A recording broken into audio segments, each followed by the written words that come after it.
Oke, anak-anakku sekalian. Bismillahirrahmanirrahim. Assalamualaikum warahmatullahi wabarakatuh. Waalaikumsalam warahmatullahi Waalaikumsalam warahmatullahi wabarakatuh. Selamat pagi setengah siang. Terima kasih atas kehadiran Anda pada kelas tatap muka daring PPKN materi budaya politik di Indonesia. Oke, sebelum Pak Rian lanjutkan, mohon konfirmasi bisa melihat tayangan PowerPoint dengan judul budaya politik di Indonesia. Bisa, Pak. Oke, terima kasih. Oke, ya, saya lanjutkan, Pak Rian lanjutkan. Pagi ini kita akan belajar mengenai budaya politik di Indonesia. Ini materi yang kedua ya, setelah beberapa waktu yang lalu kita belajar mengenai lembaga-lembaga negara.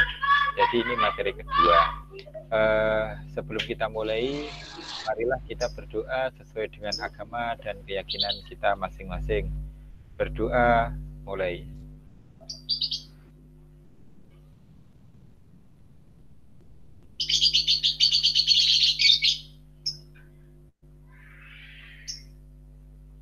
Selesai. Terima kasih. Kita lanjutkan anak-anak sekalian, yaitu kita akan bicara mengenai budaya politik di Indonesia.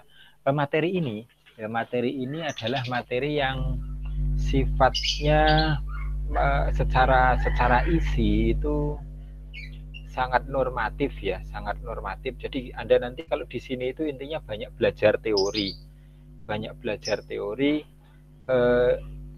dan diharapkan teori itu bisa diterjemahkan dalam penerapan sehari-hari di kehidupan masyarakat. Karena kalau kita bicara politik sebagai orang yang hidup dalam lingkungan berbangsa dan bernegara, kita tidak bisa lepas dari istilah politik. Kita tidak bisa lepas dari istilah politik. Langsung saja mungkin Pak Rian akan memberikan pengertian kalau ada pertanyaan, politik itu apa, misalnya gitu ya. Kita sering menyampaikan istilah politik atau kata politik itu dalam kehidupan sehari-hari kita sering politik kan gitu. Ada yang mengatakan politik itu kejam, ada yang mengatakan politik itu suka ngapusi dan sebagainya. Tapi kadang kita tidak memahami dengan baik atau tidak memahami sebenarnya arti dari politik itu apa gitu ya. Kita belum memahami itu. Nah, di sini Pak Rian akan memberikan penjelasan secara singkat. Apa itu politik sebelum kita masuk pada pengertian budaya politik. Jadi politik itu ya dimaknai secara singkat, politik itu adalah cara. Ini politik itu adalah cara. Nah, cara untuk apa? Cara untuk mencapai tujuan itu politik. Saya ambil contoh gini, partai politik, gitu ya. Kalau Anda pasti dengar ada partai politik PDI, ada Golkar, ada PKB, ada PKS, ada Gerindra dan partai-partai politik yang lain yang tidak saya sebutkan, yang belum saya sebutkan gitu ya. Contohnya misalkan partai politik. Partai politik itu ketika didirikan tujuannya yang utama itu adalah mengikut pemilu dan menjadi pemenang pemilu. Dene orang mendirikan partai politik tujuannya ben kalah pemilu dene. Jadi tujuannya mesti gen iso melok pemilu terus engko menang atau menjadi juara di pemilu tersebut. Nah, ketika partai politik ini ingin menang, berarti kan mereka harus punya cara supaya masyarakat tertarik, supaya warga negara itu tertarik dengan partai politik. Mereka menggunakan cara, misalkan kampanye, memberikan janji-janji politik, ada kegiatan-kegiatan sosial, turun langsung mendampingi masyarakat. Nah, itu contohnya. Nah, itu cara yang digunakan partai politik agar supaya apa? Partai politik itu dipercaya oleh masyarakat sehingga ketika ada pemilu mereka menang. Nah, inilah pengertian politik. Jadi politik itu sekali lagi adalah cara untuk mencapai tujuan. Setiap orang yang hidup itu pasti berpolitik. Saya, Anda itu berpolitik. Kita hidup misalkan, saya bangun pagi. Biasanya orang kalau bangun tidur itu kan badannya kecut gitu ya, mulutnya baunya tidak sedap. Agar mulut saya itu berbau atau istilah normal kembali, berarti baunya yang tidak sedap itu hilang, berarti kan saya harus gosok gigi. Nah, gosok gigi itu adalah cara saya agar mulut saya baunya menjadi lebih sedap, harum lah. Nah, itu cara yang saya gunakan. Nah, kalau dalam istilah teori ini juga namanya politik. Ya. Jadi setiap cara yang kita lakukan untuk tujuan yang kita inginkan, di situ kita mengalami sebuah proses, yaitu politik. Dalam arti yang sangat luas, pengertian yang sangat luas. Ya, itu anak-anak sekalian. Dan yang kedua berarti yang kedua adalah budaya. Budaya itu kebiasaan. Jadi kalau budaya politik, mungkin arti yang mudah saja saya berikan di awal, pemahaman yang mudah, makna yang mudah itu ya cara atau kebiasaan atau cara yang sudah menjadi kebiasaan yang diterapkan di Indonesia untuk mencapai itu tujuan. Beraneka macam cara yang dilakukan dan itu sudah menjadi cara-cara tersebut dipilah-pilah itu sudah menjadi kebiasaan. Sudah tertanam dalam diri masyarakat Indonesia ya, untuk apa? Mencapai itu tujuan. Itu pengertian awal yang bisa saya berikan. Oke, sekarang kita lanjut. Bisa dilihat slide yang kedua ini, Cah? Bisa.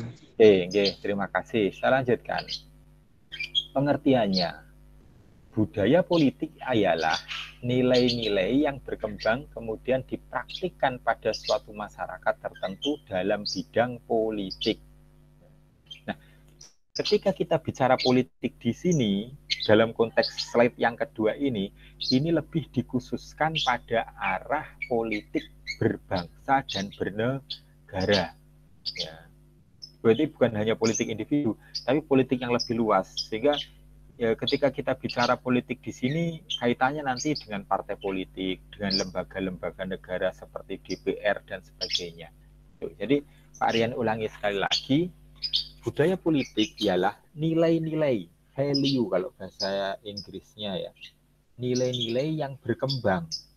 Jadi nilai yang berkembang, kenapa kok berkembang? Karena nilai itu ditemukan oleh masyarakat, terus diterapkan, kalau ada kekurangannya diperbaiki, ya, terus dipraktekkan lagi, enek kurangnya diperbaiki, dipraktekkan lagi, dan itu dalam bidang politik.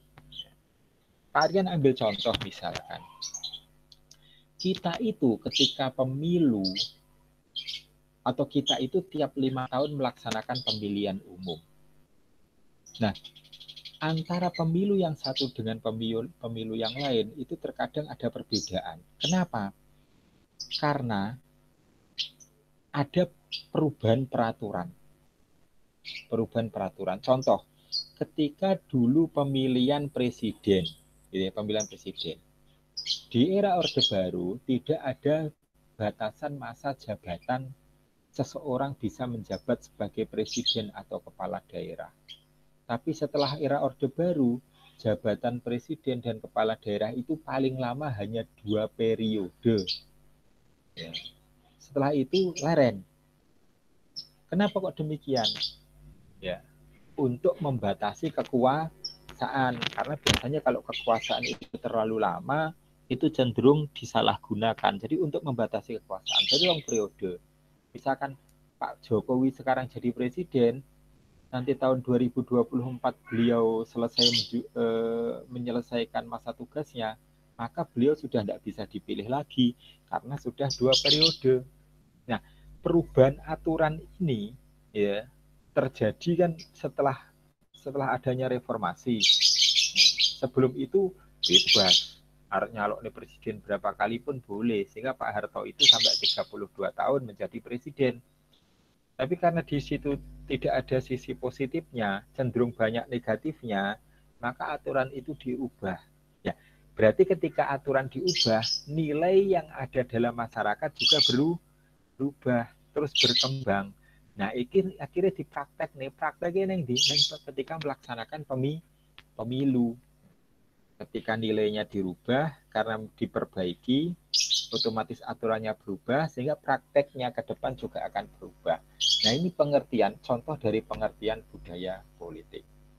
Selanjutnya, menurut pendapat pakar, yaitu menurut Miriam Budiarjo, dikatakan ialah keseluruhan dari pandangan-pandangan politik, misalkan norma-norma dan pola-pola orientasi atau pola-pola pandangan pada politik dan pandang hidup secara umum. Nah, pengertian yang kedua ini cenderung abstrak, jadi cenderung luas gitu ya, abstrak. Sedangkan yang pertama itu menurut saya lebih mudah dipahami. Jadi nilai yang berkembang terus berkembang itu baru ngono dipraktek nih yang masyarakat. Ya. Praktek khusus di bidang perpolitikan. Oke. Sampai di sini ada pertanyaan mungkin sebelum saya lanjutkan mengenai pengertian. Halo, ada pertanyaan? Boten, Pak. Boten. Oke, kita lanjut. Boten. Oke. Kita lanjutkan. Selanjutnya, ciri-ciri budaya politik. Budaya politik Pak, itu ya. Kabarnya enggak ada, Pak. Notipe kok yang panggah yang satu loh, Pak. Oh, sebentar. Oke. Sebentar ya. Pun. Sekarang ya, saya masuk ke slide yang kedua. Sebentar. Ciri-ciri budaya politik sudah kelihatan? Sudah, Pak. Sampun. Oke. Kita lanjutkan. Ciri-ciri budaya politik yang pertama, terdapat sebuah sistem yang mengatur kekuasaan. Jadi enek sistemnya, sehingga kekuasaannya itu diatur. Contohnya adalah undang-undang dan konstitusi. Tadi Pak Rian memberikan contoh itu misalkan perubahan jabatan presiden. Kalau sebelumnya itu tanpa batasan, sekarang dibatasi 2 periode. Nah, merubahnya itu di mana? Dalam sistemnya. Apa yang diubah itu, yang diamandemen adalah Undang-Undang Dasar Negara Republik Indonesia tahun 1945. Yang sampai dengan saat ini itu sudah diamandemen sebanyak 4 kali. Nah, diubah sebanyak 4 kali. Jadi yang mengatur kekuasaan, nah itu dimasukkan dalam undang-undang dan konstitusi. Yang kedua, adanya kegiatan partai politik sebagai bentuk partisipasi masyarakat dalam bidang politik. Jadi masyarakat di sini dalam menyampaikan pendapatnya, menyampaikan aspirasinya, salah satu media salurannya itu adalah partai politik. Yang diakui oleh negara itu adalah partai politik. Kenapa? Ini untuk memudahkan menyerap aspirasi masyarakat. Bayangkan Cahyo, Indonesia itu penduduknya hampir 300 juta jiwa. Kalau masing-masing orang boleh berpendapat, menyampaikan pendapatnya ke pemerintah satu persatu, kira-kira kapan selesai ini? Jangan-jangan program-program itu tidak berjalan. Akhirnya ada media, ada alat untuk mewadahi aspirasi masyarakat itu. Salah satunya adalah dengan melalui partai politik. Ya, partai politik nanti ya menentukan calon-calonnya. Kalau pas pemilu DPR kan ada calon-calonnya ke partai politik. Nah, ketika nanti mewakili di anggota dewan atau menjadi anggota dewan, itu wujud representasi dari perwakilan rakyat atau masyarakat, atau wujud adanya keterwakilan masyarakat.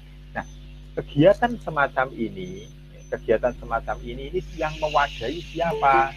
Nah, yang mewadahi adalah partai politik. Mohon izin, ada yang mau gabung, saya izinkan dulu ya.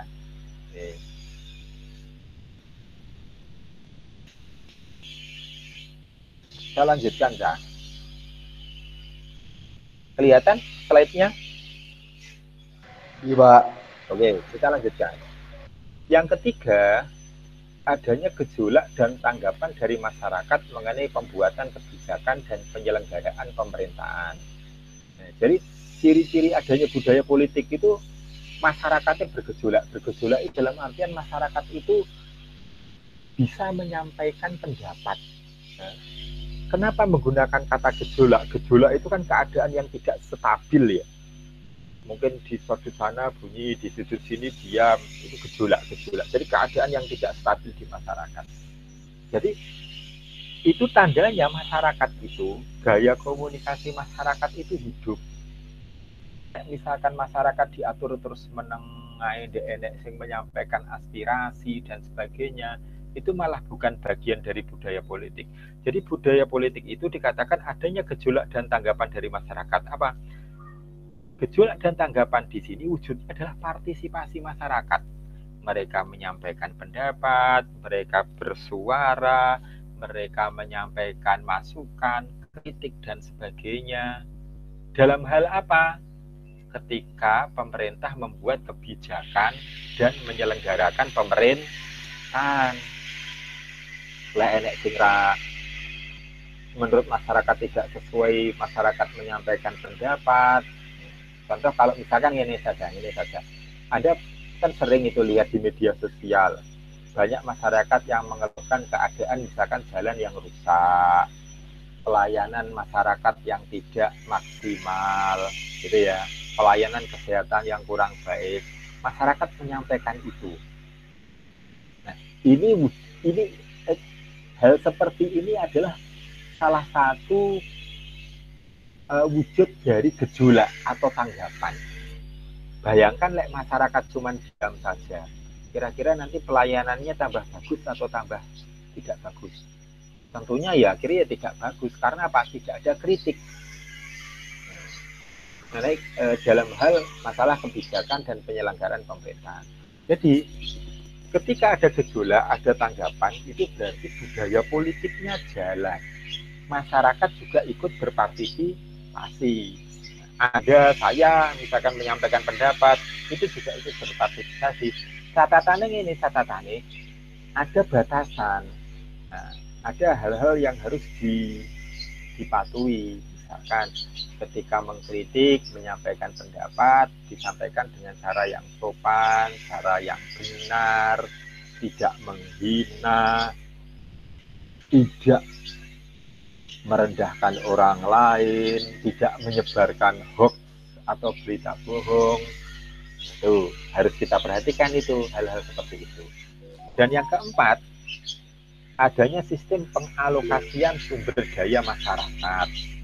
Maksudnya sistem pengalokasian sumber daya masyarakat itu gimana? Ketika budaya politik jalan, ada pembagian tugas, Mbak. Maksudnya ada pembagian tugas. Ada masyarakat itu yang ditunjuk mewakili masyarakat yang lain, gitu ya. Ada sebagian masyarakat yang ditunjuk untuk menjadi pelaksana pemerintahan. Ada sebagian masyarakat yang ditunjuk untuk mengawasi pelaksanaan pemerintahan atau menegakkan aturan hukum. Jadi masyarakat itu dibagi-bagi, diberi tugas, ya. Tujuannya apa? Agar sistem politik itu bisa berjalan. Enek sing ditugasnya jadi anggota dewan, enek sing ditugasnya jadi pengurus partai, enek sing ditugasnya jadi masyarakat biasa, gitu ya. Ada yang ditugaskan menjadi kepala pemerintahan. Ini namanya pengalokasian sumber daya masyarakat. Nah, asalnya itu dari satu sumber, yo masyarakat biasa. Pak Presiden kita, Pak Jokowi, itu kenapa menjadi presiden? Karena mendapatkan mandat dari rakyat. Sebelum mendapatkan mandat dari rakyat, beliau kan gubernur. Ketika sebelum gubernur, beliau wali kota. Sebelum jadi wali kota, beliau rakyat biasa. Ya. Rakyat biasa. Tapi karena mendapatkan mandat dari rakyat, akhirnya sekarang beliau jadi presiden. Terus ada wakilnya Kiai Ma'ruf Amin, yang jadi wakil. Enek sing jadi bidang penegakan hukum, jadi polisi, jadi tentara. Enek yang bidang kesehatan, enek sing DPR, Enek yang seperti saya ini misalkan jadi rakyat biasa, Anda di sini yang jadi rakyat biasa. Nah, itu namanya pengalokasian sumber daya masyarakat. Itu agar supaya politiknya jalan. Kalau semuanya jadi masyarakat tok, ndek enek sing dadi pemerintah, ndek enek sing dadi presiden, ndek enek sing dadi DPR, ya ndak mlaku nanti. Malah tidak bagus gitu ya. Sampai di sini mungkin ada pertanyaan. Karena materi kita ini luas ya, jadi saya upayakan langsung pada contoh. Tapi kalau misalkan Anda belum paham, silahkan Anda bertanya. Ada pertanyaan, silahkan. Halo, ada pertanyaan? Betul. Oke, lanjut ya. Kita lanjut. Nah, kelihatan ini tayangannya, slide ketiga. Bisa dilihat? 3 atau 4, Pak? 4, mohon maaf.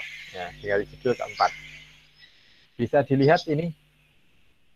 Dereng. Oke, sebentar.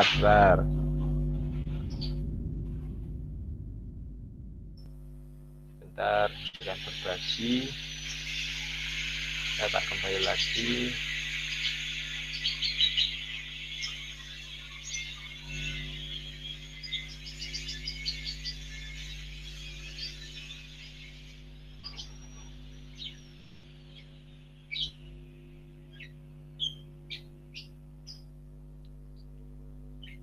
Ampun. Oke, nggih. Makasih. Nah, kita akan bicara mengenai tipe-tipe budaya politik. Nah, menurut pendapatnya Almond dan Verba. Secara umum, tipe budaya politik itu dibagi menjadi 3, Mas, Mbak sekalian ya. Yang pertama adalah budaya politik parokial. Yang pertama budaya politik parokial. Yang kedua budaya politik kaula atau subjek. Yang ketiga namanya budaya politik partisipan. Jadi ada budaya politik parokial, budaya politik kaula subjek, yang ketiga budaya politik partisipan. Ya, jadi ada 3. Nah, ini menurut Almond dan Verba. Nah, ini yang lazim biasanya muncul dalam buku PPKN ya. Meskipun ada tipe yang lain juga, tapi Pak Adin menyampaikan satu yang secara umum banyak disampaikan dalam berbagai literatur buku PPKN. Jadi sekali lagi, apa itu parokial, budaya politik kaula subjek, dan yang ketiga budaya politik partisipan. Pak Rian lanjutkan ya. Slide sudah berganti. Mohon nanti ketika misalkan Pak Rian misalkan menjelaskan terus slide tidak sama, sampean koreksi ya, sampean sampaikan. Yang pertama, anak-anakku sekalian, adalah budaya politik parokial. Apa itu budaya politik parokial? Jadi, dengar istilahnya budaya politik parokial itu budaya politik yang paling lawas lah istilahnya, paling lawas, ya, paling kuno. Ya. Di sini dikatakan politik parokial merupakan politik dengan tingkat partisipasi politik yang sangat rendah. Secara umum atau secara umumnya budaya ini terdapat dalam masyarakat tradisional yang lebih bersifat sederhana. Jadi kuncinya apa? Ketika kita memahami budaya politik parokial, kuncinya adalah partisipasi politik sangat rendah. Jadi orang itu tidak tertarik dengan politik, gitu ya. Nah, ciri-cirinya, ciri-ciri budaya politik parokial yang pertama itu apatis. Apatisnya kono-kono lah, tidak mikir, bahasa Jawa ini kono-kono. Jadi tidak mikir tentang politik. Yang kedua, ruang lingkup sempit dan kecil. Jadi kenapa kok ruang lingkup sempit dan kecil? Karena pengetahuan masyarakat tentang politiknya itu rendah. Jadi sing dingerteni masyarakat ini, sing penting iso urip, dia bisa makan, minum, kebutuhan makan minum terpenuhi, ya sudah. Dia tidak memikirkan aspek-aspek yang lain seperti menyampaikan aspirasi, berpendapat, mengaktualisasi diri, tidak masuk di situ. Terus yang ketiga atau yang C, pengetahuan politik yang rendah. Yang keempat atau D, masyarakat terlihat sederhana dan tradisional. Jadi ini pola-pola ya saya tadi mengatakan yang dulu atau lama. Yang kelima atau E, adanya ketidakpedulian menarik diri dari kehidupan politik. Jadi apa tidak politik barang, wes nggak perlu, nggak memandang nggak perlu. Terus yang ke F atau yang poin F, anggota masyarakat bercondong pada objek politik yang luas. Jadi sing dideloki hal-hal sing luas tok, yang lain ndak diperhatikan. G, adanya pusat kewenangan serta kekuasaan dalam masyarakat rendah. Ya. Kalau Anda mengamati di sini Pak Rian itu mengambil contoh zaman kerajaan. Zaman kerajaan itu yang memegang kendali yang paling tinggi itu kan raja. Kabeh kudu melok manut kehendak raja karena raja itu dianggap sebagai wakil Tuhan. Jadi raja ini gambaran dari pusat kewenangan. Pusat kewenangan, pusat kekuasaan. Nah, ketika semuanya sistemnya terpusat, maka orang-orang yang tidak punya akses di situ ya menjadi tertinggal, sehingga dikatakan di situ pengetahuan politik rendah. Terus peran bersifat khusus. Peran bersifat khusus artinya gini, yang menangani masalah politik itu adalah orang-orang tertentu, dan orang-orang tertentu juga yang tidak menangani masalah politik. Jadi yang menangani politik mungkin hanya sebagian kecil orang di kerajaan lah kalau pada waktu dulu. Rakyat ya tidak usah ikut-ikut gitu ya. Jadi karena di situ ada peran bersifat khusus. Terus warga negara tidak banyak berhadapan dengan politik. Contoh ini, zaman kerajaan itu tidak enak pemilihan milih rojo gitu ya. Tidak ada pemilihan memilih kepala negara. Waktu zaman kerajaan misalnya Majapahit dulu, kerajaan-kerajaan yang lama itu tidak ada. Karena apa? Rajanya dipilih secara turun-temurun. Nah, dari contoh itu saja berarti warga negara kan tidak banyak berhadapan dengan politik. Karena masalah unsur-unsur politik pemegang kebijakan semua terpusat pada raja. Ya. Nah ini contoh budaya politik parokial. Ya sebenarnya anak-anakku sekalian ya bukan hanya kerajaan. Sistem yang sekarang pun kalau misalkan cara pandang masyarakat seperti itu ya masih parokial. Nah, mungkin bisa menjadi tambahan ya yang tidak ada di catatan di sini. Budaya politik parokial itu terbentuk ketika masyarakat itu jumlahnya masih sedikit dan cenderung sama atau masyarakatnya tidak majemuk. Jadi jumlah masyarakat titik, terus kecenderungannya itu masyarakatnya bukan masyarakat majemuk. Sehingga tercipta budaya politik parokial karena masih sedikit. Tapi dengan misalkan orang Indonesia yang sekompleks ini, sebanyak ini jumlahnya ratusan juta, ketika masing-masing orang tidak bisa menyampaikan pendapatnya sendiri-sendiri, ngadep sisi-sisi, menyampaikan pendapatnya sendiri-sendiri, berarti di situ kan butuh lembaga politik untuk menyalurkan aspirasi. Oke, Mbak Arya lanjutkan. Yang nomor 2, bisa dilihat ini slide-nya. Oke. Kalau misalkan nanti ada, tolong ya, kalau ada yang tidak dipahami, Anda bisa tanya. Silahkan tanya. Langsung dipotong, boleh. Ya. Angkat tangan kan tidak kita gambari. Jadi langsung Pak, tanya. Gitu aja, tidak apa-apa. Yang kedua, budaya politik kaula atau budaya politik subjek. Budaya politik kaula ialah budaya politik yang masyarakatnya sudah relatif maju, baik sosial maupun ekonominya. Tetapi mereka masih relatif pasif. Maju tapi pasif. Ya. Dalam hal politik. Mereka juga secara pasif patuh pada undang-undang dan pemerintahan, tetapi tidak melibatkan suara hak pilih atau berpolitik. Budaya politik kaula mempunyai tingkat perhatian bidang politik yang sangat rendah. Ciri-ciri budaya politik kaula atau subjek yang pertama, masyarakat sadar penuh otorisasi pemerintah. Jadi masyarakat itu menganggap kekuasaan itu pemerintah itu punya kekuasaan mutlak. Jadi manut, intinya ikut gitu ya. Terus warga sedikit memberikan masukan atau tuntutan pada pemerintah, tapi bisa menerima apa yang berasal dari pemerintah. Jadi warga tidak banyak usul, tidak banyak menyampaikan kritik, pandangan.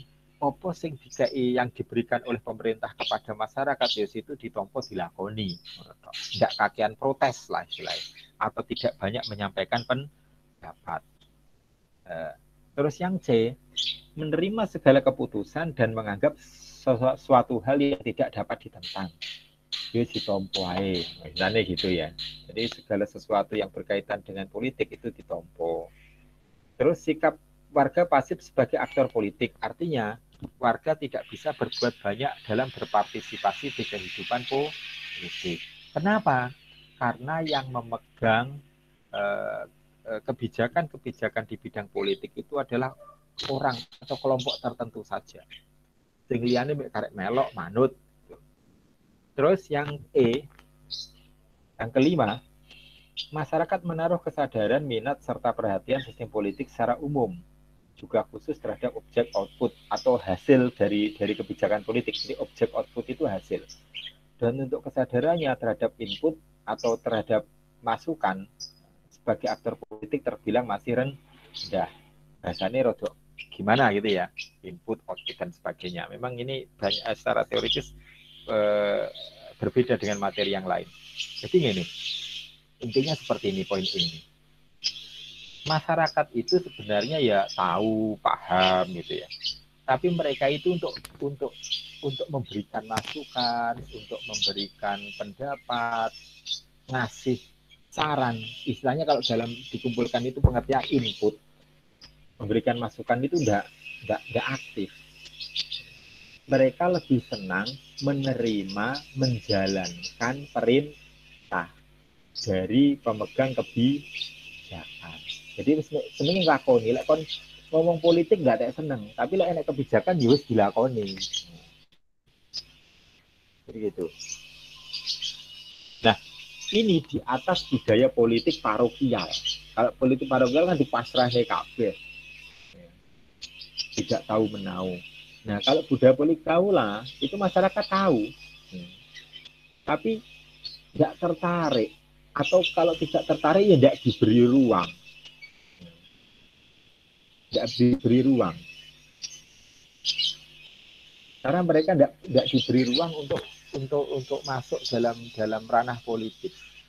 Isone masyarakat itu nompoe ngelakoni atau menjalankan kebijakan. Ini namanya budaya politik kaula atau subjek. Ngawulo itu manut, misalnya seperti itu. Nah, ini kalau dilihat, ini budaya politik ini era Orde Baru dulu. Cenderungnya budaya politik era Orde Baru itu kaula atau subjek. Masyarakat itu tidak diberi wilayah atau kemampuan untuk mengakses bidang-bidang politik, untuk mengakses kebijakan-kebijakan politik. Jadi akses terhadap lembaga-lembaga politik itu hanya dimiliki oleh penguasa pada waktu itu. Ini namanya budaya politik kaula. Yang ketiga, teman-teman sekalian, budaya politik partisipan. Apa itu budaya politik partisipan? Merupakan budaya politik yang ditandai dengan adanya kesadaran politik sangat tinggi. Umumnya masyarakat ikut berpartisipasi dalam sistem politik, merasa berarti dan berperan dalam berlangsungnya sistem politik. Masyarakat tidak menerima langsung terhadap keputusan politik karena merasa bahwa sebagai anggota aktif dalam kehidupan politik mereka memiliki hak dan tanggung jawab. Contohnya ini, contohnya. Ketika era reformasi itu dibentuk namanya Mahkamah Konstitusi. Jadi kepala daerah, bupati, wali kota, gubernur, presiden itu langsung melalui pemilihan umum, dipilih secara langsung. Kita melihat ketika ada pemilu banyak masyarakat yang tidak puas. Akhirnya apa? Mereka mengajukan gugatan ke Mahkamah Konstitusi. Artinya apa di sini? Masyarakat tidak langsung menerima keputusan politik. Kalau mereka merasa, oh ini tidak adil, mereka juga menuntut agar memperoleh keadilan. Nah, kemampuan warga negara atau masyarakat untuk memunculkan gagasan, ide, berpendapat, ya, seperti yang Pak Rian contohkan tadi, ini adalah wujud timbulnya atau wujud adanya budaya politik partisipan. Jadi ketika masyarakat menilai ada ketidakadilan, mereka bersuara, mereka menuntut agar tercipta keadilan.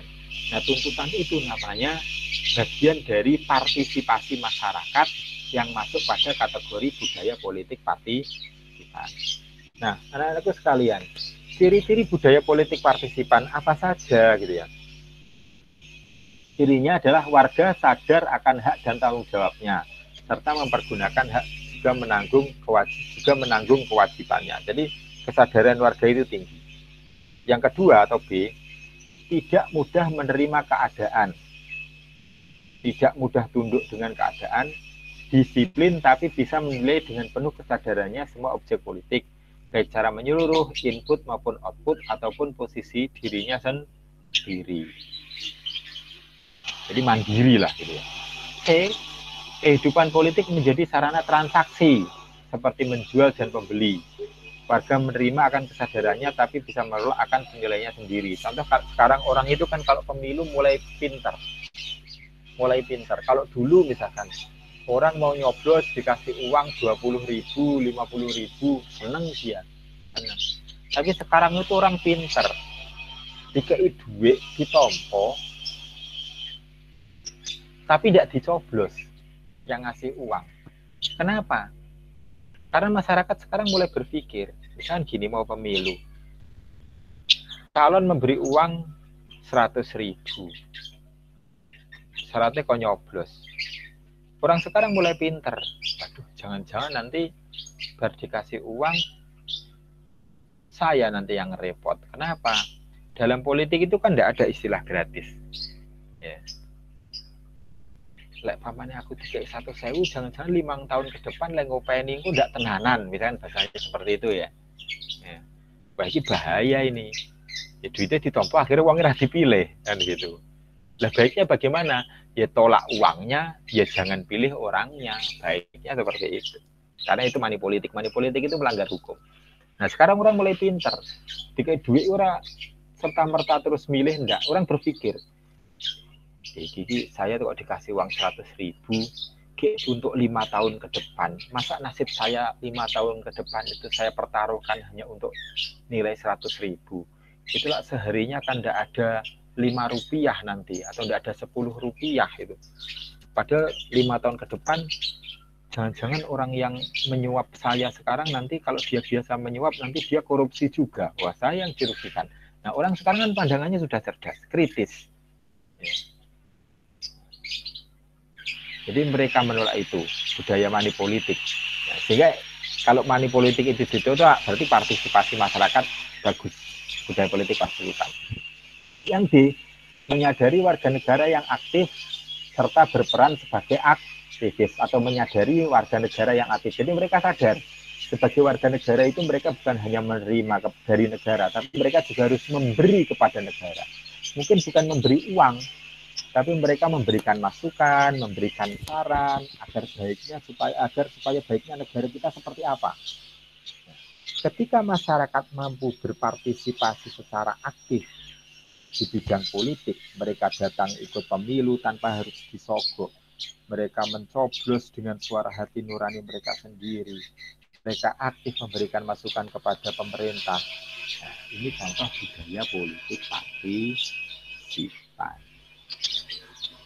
Dan sampai di sini ada pertanyaan sebelum Pak Rian melanjutkan ke slide selanjutnya. Silahkan kalau ada yang mau bertanya. Ada? Ada? Boten. Oke, lanjut ya. Nah, budaya politik di Indonesia itu seperti apa? Budaya politik di Indonesia merupakan perwujudan dari sebuah nilai-nilai yang dianut oleh bangsa Indonesia sebagai tuntutan kegiatan-kegiatan berpolitik kenegaraan. Sesudah era reformasi, sebagian masyarakat menyebut Indonesia sudah menggunakan budaya politik partisipan sebab munculnya ruang demokrasi di Indonesia. Jadi kalau ditanya budaya politik kita itu seperti apa, sebagian masyarakat mengatakan budaya politik kita itu partisipan, budaya politik yang baik. Jadi ada kesadaran masyarakat yang cukup baik dalam hal berpolitik setelah era reformasi, ditandai dengan munculnya ruang berdemokrasi. Ya, tapi di sisi lain ada juga yang berpendapat budaya politik di Indonesia ialah campuran dari parokial, kaula, serta partisipan. Sebab di Indonesia ada ciri-ciri parokial dan juga ada ciri-ciri budaya partisipan. Contoh ciri-ciri parokial itu misalkan di Papua ya. Di Papua itu kalau pemilu ada budaya yang berkembang di sana itu hak suara masyarakat di sana itu yang megang adalah kepala suku. Ya kan, saya kepala suku, saya punya anggota suku saya sebanyak 100 orang yang punya hak pilih. Jadi ketika saya mengatakan A, maka anggota suku saya yang 100 orang itu juga A. Ya, juga A. Nah, kalau seperti itu kan tidak bisa dikatakan itu partisipan. Tentunya bukan partisipan, itu cenderung pada arah kaula. Kaula karena diserahkan pada satu orang. Ya. Sehingga kalau ditanya budaya politik kita bagaimana ya, bervariatif itu bisa dilihat bahwasanya budaya politik kita partisipan, tapi bisa di sisi yang lain budaya politik kita itu ya masih kaula atau subjek. Nah, kalau Pak Rian bagaimana? Kalau Pak Rian mengambil pandangan secara umum. Ya, secara umum. Kalau kita melihat Indonesia secara umum, secara luas, kita itu mayoritas sudah mengarah pada budaya politik partisipan. Jadi mulai mengarah ke situ. Di arahnya itu kita sudah masuk pada budaya politik partisipan. Oke, mari lanjutkan. Nah, selanjutnya kita membahas mengenai sosialisasi politik. Jadi ketika setelah budaya politik kita kaji, kita masuk pada materi sosialisasi politik. Menurut Rus dan Althoff menjelaskan bahwa sosialisasi politik merupakan suatu proses bagaimana memperkenalkan sistem politik pada seseorang dan bagaimana orang tersebut menentukan tanggapan dan reaksi-reaksinya terhadap gejala-gejala politik. Sosialisasi politik ditentukan oleh lingkungan sosial, ekonomi, dan kebudayaan di mana individu berada. Selain itu juga ditentukan oleh interaksi pengalaman serta kepribadian. Jadi sosialisasi politik itu adalah proses penyampaian, proses memperkenalkan sistem politik pada seseorang. Jadi kalau ibaratnya sampai dulu di SMP atau di SMP ya, kalau SMK kan masuknya baru beberapa bulan gitu ya. Di SMP dulu ada kegiatan sosialisasi, itu kan penyampaian informasi dari pihak yang tahu kepada pihak yang belum tahu, gitu ya. Sosialisasi. Ya. Jadi penyebarluasan informasi. Nah, kalau sosialisasi politik bagaimana? Berarti sosialisasi politik ya penyebaran informasi dalam hal bidang politik, gitu ya. Dan keterlaksanaan sosialisasi politik itu ada yang menentukan apa saja, ditentukan oleh lingkungan sosial, ekonomi, dan budaya di mana individu berada. Selain itu juga ditentukan oleh interaksi, pengalaman-pengalaman, serta kepribadian anggota masyarakat. Itu untuk menciptakan sosialisasi politik. Nah, karena apa? Politik itu kalau tidak disosialisasikan, ya akhirnya subjek politik atau pelaku politik masyarakat itu tidak tahu. Jadi butuh adanya sosialisasi politik. Masalah sukses seorang atau sukses atau tidak sukses tergantung dari lingkungan sosial, kebudayaan sosial. Sehingga biasanya orang itu kalau melakukan sosialisasi politik, orang itu cenderung mengikuti budaya politiknya. Contoh ini, Saya mau mencalonkan bupati, saya mau kampanye di lingkungan orang yang bekerja menjadi tukang becak. Saya datang ke situ tidak naik mobil, tidak naik apa-apa, tapi saya menyesuaikan lingkungan saya. Saya datang ke situ dengan naik becak juga, berpakaian seperti tukang becak sederhana biasa. Tidak pakai mobil mewah, pakai jas, seperti itu tidak. Karena apa? Melihat pada lingkungannya. Gitu. Oke. Pembagian sosialisasi politik. Ya. Sosialisasi politik itu dibagi menjadi dua. Yang pertama apa? Pendidikan politik. Merupakan proses dialogis, proses komunikasi gitu ya, antara pemberi dan penerima pesan. Jadi ada komunikasi dua arah. Proses dialog pendidikan politik itu di sini ada yang menyampaikan, di sini ada yang menerima. Jadi saling berinteraksi, saling berkomunikasi. Proses dialogis antara pemberi dan penerima pesan. Yang kedua, indoktrinasi politik. Merupakan proses sepihak ketika penguasa memobilisasi atau mengumpulkan dan memanipulasi warga masyarakat untuk menerima nilai, norma, dan simbol yang dianggap penguasa baik dan ideal. Nah, kalau indoktrinasi hanya dari satu pihak, yang satu pihaknya yang lain itu hanya menerima. Misalnya di sini ini pemerintah, di sini masyarakat. Yang menyampaikan itu hanya pemerintah tok. Ya, pemerintah tok. Masyarakat tidak punya hak di situ. Karena apa? Pemerintah menganggap apa yang disampaikan oleh pemerintah ini sudah benar, sudah ideal. Ya, itu namanya indoktrinasi. Jadi didoktrin. Masyarakat sifatnya hanya menerima. Jadi sosialisasi politik itu yang pertama melalui pendidikan politik, proses dialogis, proses komunikatif. Yang kedua indoktrinasi, jadi penyampaian dari satu pihak saja, karena menganggap pihak tersebut sudah benar, sudah ideal, jadi masyarakat tinggal melaksanakan. Sampai di sini ada pertanyaan? Silahkan kalau ada pertanyaan. Halo? Halo? Halo?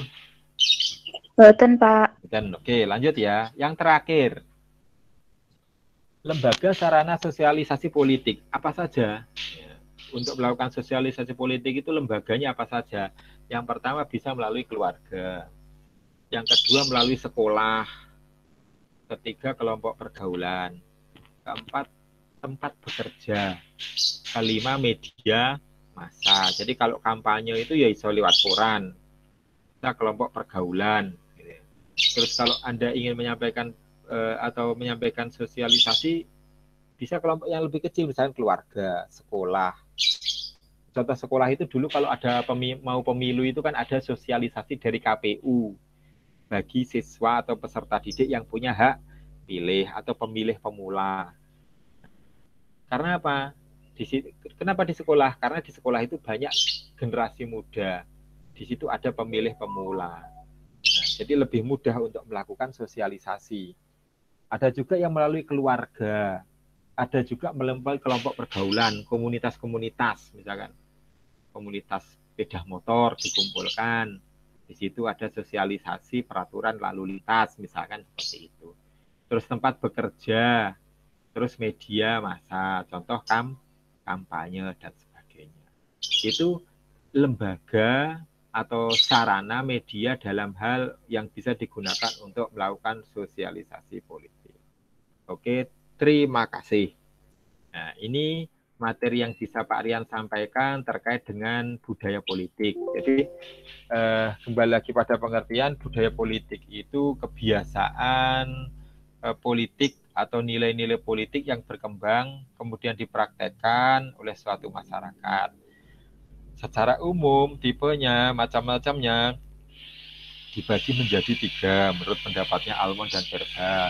Ada budaya politik parokial, ada budaya politik kaula, ada budaya politik partisipan. Nah, ketika kita bicara Indonesia, Indonesia itu sebagian berpendapat mengatakan kita sudah budaya politik partisipan karena partisipasi masyarakat tinggi. Tapi di sisi lain, oh enggak partisipan saja, ada kok yang masih kaula atau subjek, ada juga yang masih parokial. Monggo, ini kebebasan berpendapat ya. Yang penting ada dasarnya masing-masing. Jadi kalau misalkan ada soal ujian, bagaimana budaya politik Indonesia, silahkan Anda menentukan apakah partisipan, apakah itu kaula. Tapi yang paling penting adalah dasar. Dasar yang mengatakan partisipan harus ada. Dasar mengatakan kaula atau subjek harus ada. Kalau hanya bisa mengatakan tidak ada dasarnya, ya nanti nilainya, hasilnya juga tidak maksimal. Seperti itu. Jadi seperti itu. Oke, anak-anakku sekalian, ini yang Pak Rian bisa sampaikan. Mungkin ada yang ingin disampaikan, silakan. Boten, Pak. Hambatan ya. Harapan saya apa yang Boten. harapan saya apa yang saya sampaikan ini bisa dipahami dan mudah untuk dipahami.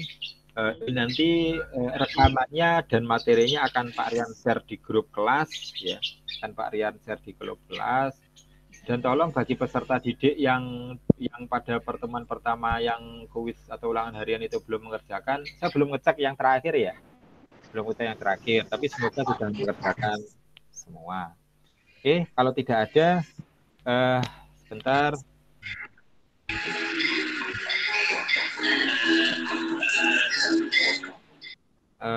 Saya minta perwakilan siapa ya? Miranda Prasetya, Mbak Miranda Prasetya. Tolong dipimpin doa penutup, Mbak. Ya. Mbak Miranda Prasetya. Saya dengar suaranya Pak Rian. Ngelek. Ngelek. Oke. Mas Fadil, ayo Mas Fadil, silakan. Ayo Mas Fadil, silakan. Ya. Sampai pimpin doa penutup, Mas. Loh, Pak. Ya. Ya. Duk, siap gerak. Doa mulai.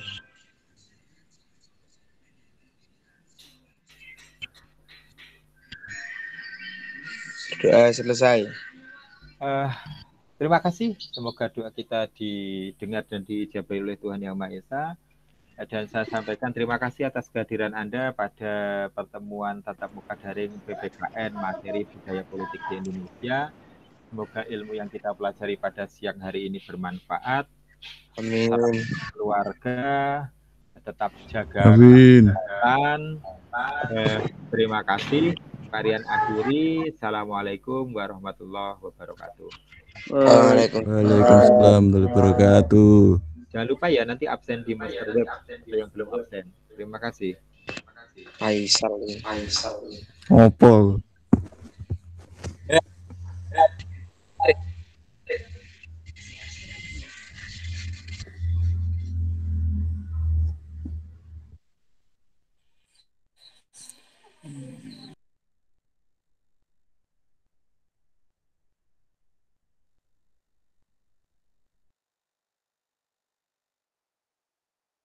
Lihat ya.